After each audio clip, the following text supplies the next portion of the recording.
Four coaching से आपका स्वागत करते हैं। देखिए, हमारा आज का टॉपिक है जनन। समझते हैं कि क्या होता है जनन। जनन किसे कहते हैं? देखिए, जनन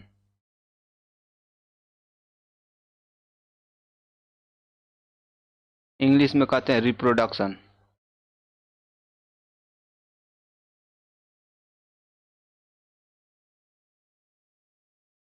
जनन किसे कहते हैं? देखिए, अपने समान संतान उत्पन्न करने की क्रिया को जनन कहते हैं। अपने समान संतान उत्पन्न करने की क्रिया को जनन कहते हैं। जैसे गाय का बच्चा गाय ही होगा आगे चल के, या तो नर होगा या तो मादा होगा। एक एक गाय से अगर एक छोटा बाछा है या बाछी का जन्म होगा, तो जिसे गाय से ही संबंध है, वही अपने समान संतान उत्पन्न करने की क्रिया है। जैसे चूहा का बच्चा चूहा होगा, कुत्ता का बच्चा कुत्ता होगा। ऐसा नहीं है कि गाय जन्म दे दी तो कुत्ता निकलेगा, ऐसा नहीं हो सकता है। अपने समान संतान उत्पन्न करने की क्रिया को जनन कहते हैं। जनन, देखिए, जनन दो प्रकार का होता है। एक होता है अलैंगिक जनन, एक होता है लैंगिक जनन। आइए देखते हैं।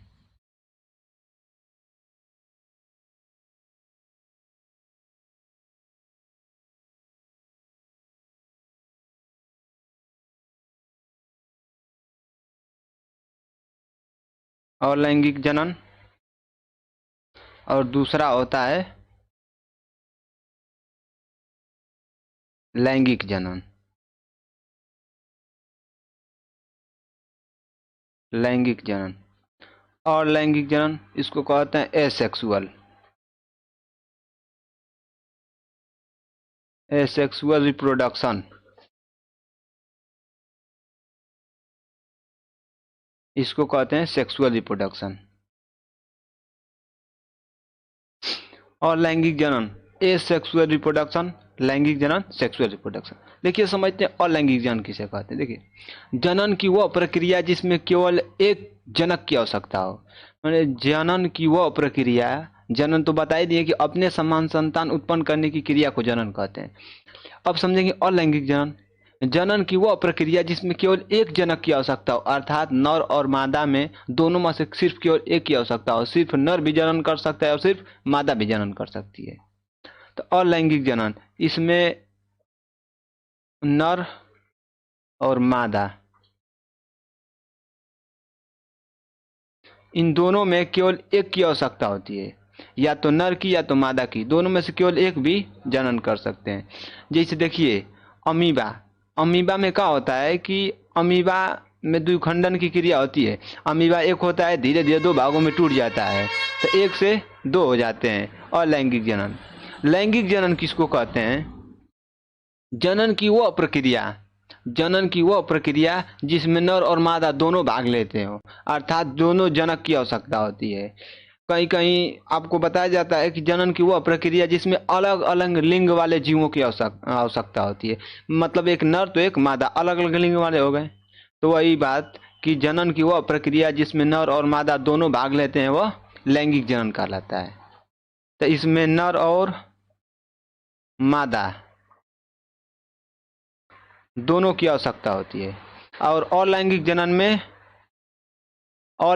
में केवल एक की आवश्यकता होती है, या तो नर की या तो मादा की।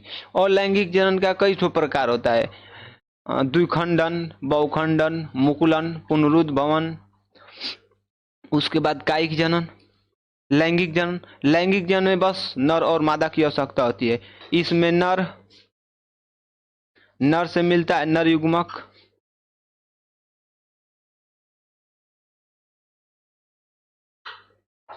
मादा मादा से मिलता है मादा युग्मक, नर युग्मक और मादा युग्मक दोनों का संलयन होता है।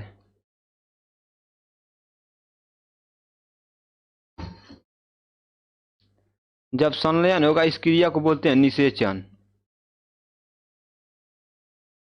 क्या बोलते हैं? निषेचन। निषेचन के बाद युग्मनज बनता है। क्या बनता है? युग्मनज। यही युग्मनज विकसित होकर भ्रूण का निर्माण करता है। ये हुआ लैंगिक जनन। माने नर से नर युग्मक, मादा से मादा युग्मक। नर युग्मक और मादा युग्मक दोनों का संलयन होता है, अर्थात दोनों मिलते हैं। जब मिलते हैं तो उसी क्रिया को निषेचन बोलते हैं।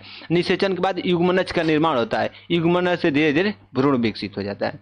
वही नर युग्मक को मानव में शुक्राणु बोलते हैं, मादा युग्मक को अंडाणु मिलते हैं। तो वही जब शुक्राणु अंडाणु मिलते हैं, इसी को क्या बोलते हैं? निषेचन।